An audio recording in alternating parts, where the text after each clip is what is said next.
what, it's better to buy an affordable property, and have some room, and I think and be able to have some fun with it, especially if you're your first one, then overextend yourself. Before you buy your first piece of ground, you need to hear this. We're talking about some hidden costs that you're going to find out after you buy your first parcel. I'm talking with Heath Hagy, and he breaks down some of the lessons he's learned after buying his first farm. I hope you guys enjoy the conversation. If you do, hit the like button and subscribe. Here we go. When we bought the land, I appreciated that it wasn't going to be just about the land payment, right? It was going to be about, everything you're going to do to the property. And I'm in the field, and I still underestimated the amount of, cost that goes on with owning land, right? You know what I mean? It's insane. And it never leaves you alone, right? You sit on the couch at night and you're trying to, just hang out. And it's like, man, I really need to go spray that kudzu, tomorrow, invasive weed that I deal with quite a bit.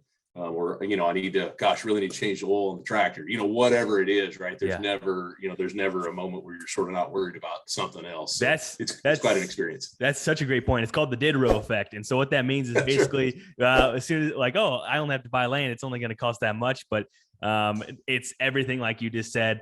I had to go to the hardware store yesterday. I bought 2.5 gallons of glyphosate, had to buy some sprayer nozzles to spray my beans. That is, I'm glad you brought that up because we have not discussed this on the podcast yet. And then you look at, trying to control erosion, kind of like it is, the more you look, the more there's to do. And it all takes money and time. And those are two very challenging things to handle for everybody, because it's like whether they have time or money or both. Usually they don't have both. 100%, right? Or maybe you've got a little bit of both, but you don't want to just put in so for me, it's like there was no access control, right? You could just drive onto the property that we purchased, and so recognize right away that was something that we wanted to be able to control the access for liability, and don't want everyone riding four-wheelers through the property all deer season if we can possibly help it, right? And so you start with a wire gate, and you're like, man, that's not enough. So I need to improve my road. And then, okay, well, I really should put a farm gate up. And it's just never, it's just never ending trying to get in front of stuff. So, I mean, do you have any advice to someone that is maybe looking to buy a piece of ground? And they're thinking, I just need to save up 40 grand to go buy a 40. I mean, and you can certainly do that. Like, I assume, and maybe you would agree, is it okay to let some of this stuff go and you can't get it all done in 1 year, and just know, just like any good project, it's going to take a lot of time and effort? 100%. You have to sort of forgive yourself a little bit, right? You're not going to have the perfect property like you see on, some of the, you jump on some of the great land realty sites, right? And they've got manicured property with drone shots, and they've worked on it for a year to get, before you see it on these drone shots. And so you're not going to have a property necessarily that looks like that every day.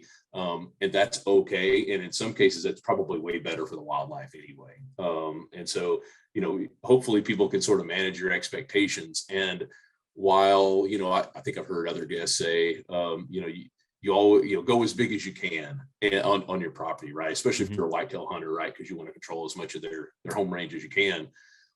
But maybe don't overextend yourself, right? It's just like buying a house, right? You've got to think about, hey man, the air conditioning is going to go out. I don't know, someone's going to run over my mailbox, whatever it is. It's just like that. You're going to have expenses come up, and you don't need to be stretched to the max, all the time and worrying about it. And, you don't want the side eye, right, from your spouse sort of every time you get up to, run to the Tractor Supply store or whatever, it's like, oh man, I gotta buy another $1,000 worth of this or that, gotta repair the tractor. So leave yourself a little bit of freeboard. And, if it's better to, it's better to buy an affordable property, and have some room, and I think, and be able to have some fun with it, especially if you're your first one, then overextend yourself. That'd be my feedback.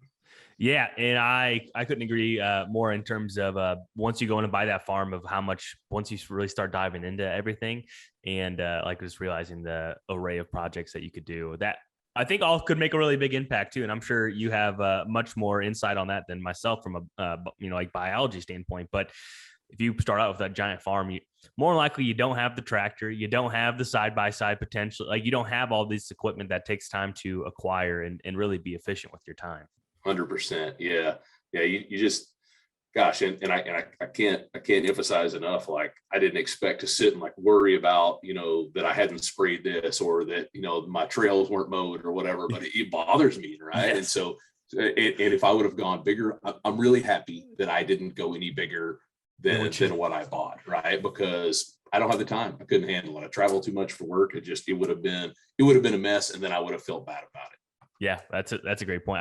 I don't think I shared on the podcast here yet. I have 10 acres tillable here at my house that I over exaggerated, or I guess overemphasized on what I could end up doing. So I've planted 10 acres of beans with a 2-row planter and worked all the dirt with a W45 Alströmer, like an old tractor. And I have, I don't know, probably 25 man hours in that 10 acres where I should have just cash rented it, but I wanted to do it myself. And I learned a lesson. So that's something to be said about that.